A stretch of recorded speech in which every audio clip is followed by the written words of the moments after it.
Bien, en los años 60, en Lima, habían dos universidades,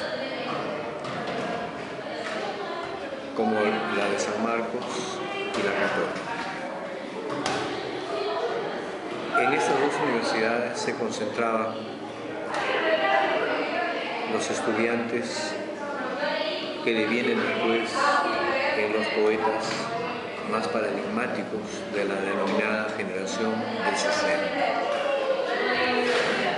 Por un lado, en la Católica estaban Javier Heró, Antonio Cisneros, Luis Hernández, Marco Marcos, Luis Enrique Toro y otros poetas que también constituyen todo el grupo de poetas de aquel viejo local que estaba en la Plaza Francia. Todavía no estaban en el campus universitario de hoy en día, estaban en la Plaza Francia, es decir, pues, a 5 o 6 cuadras de la casona de San Marcos. En la casona estaban más bien César Calvo, Arturo Corcuera, Rodolfo Nostroza, Reinaldo Naranja. Conforme pasan los meses y los años y los recitales de poesía se están haciendo, ¿no?, en San Marcos, en la Católica, viene esta suerte de trabajar en conjunto y afianzar las amistades. Es una suerte, digamos, de unión libre, como diría el poema de André Breton. No había un programa que los consolidara y les diera un proyecto de vida o un proyecto político, que yo sepa. No había pues un programa, ni había un proyecto, ni había una intencionalidad ideológica política. El punto de encuentro era la poesía.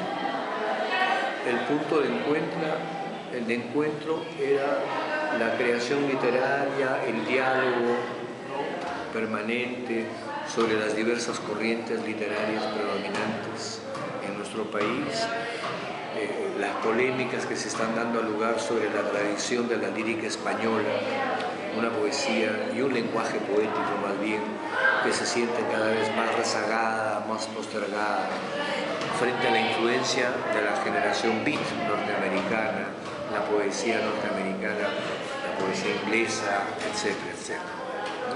Entonces de ahí se va enriqueciendo el lenguaje poético y se van levantando las primeras poéticas predominantes en esos momentos. Pero hay un elemento histórico que va de alguna manera a afianzar la amistad, la confianza, ¿no?, a diseñar un vago proyecto. Ese dato histórico es el de la Revolución Cubana. La Revolución Cubana que despierta mucha simpatía, mucha adhesión a estos jóvenes poetas que tienen 18, 19 años, tanto en la Católica como en San Marcos, salvo uno que otro que ya tenían más años, digamos, ¿no? Pero por lo general eran poetas jóvenes. Bueno, se hacen recitales de poesía o se hacen protestas y marchas de solidaridad con la Revolución Cubana. ¿Y quiénes participan? Ahí se borra ese distingo de yo soy de la Católica, yo soy de San Marcos. Todos van a apoyar los primeros años de la Revolución Cubana. Y todos participan en los recitales de solidaridad con la Revolución Cubana. Por lo tanto, es un hito histórico que los va a ir unificando. Por otro lado, se van afianzando más las amistades, el diálogo fraterno, ¿no?, se abre más hacia otros poetas, a otros amigos, ¿no? Y es así como Heró pasa de la Católica a San Marcos. Y por cuestiones también sociales, políticas, y por posturas políticas, muchos poetas de la Católica,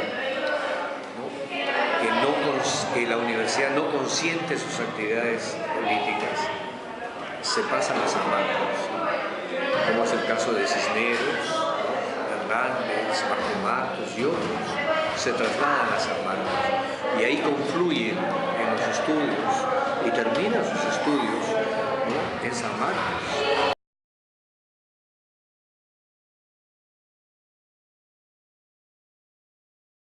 En el caso de Hernández, él se supone que no tenía tanta presencia, digamos, social en su obra. Entonces, esta ida de la Católica a San Marcos... Pero lo que pasa es que Hernández ingresa a San Marcos para estudiar medicina. No, claro, Y es claro. bien interesante el tema que has puesto en cuestión. Hernández, es verdad, en su poesía juguetona, fresca, lúdica, como que no se compromete con la realidad social del país o de América Latina. Por lo menos no tan explícitamente como los no otros. tan explícitamente, ¿no? Pero recuerda que el hermano de Luis Hernández, ¿Más? en esos años, es Max Hernández Camarero, que era presidente de la Federación de Estudiantes de San Marcos.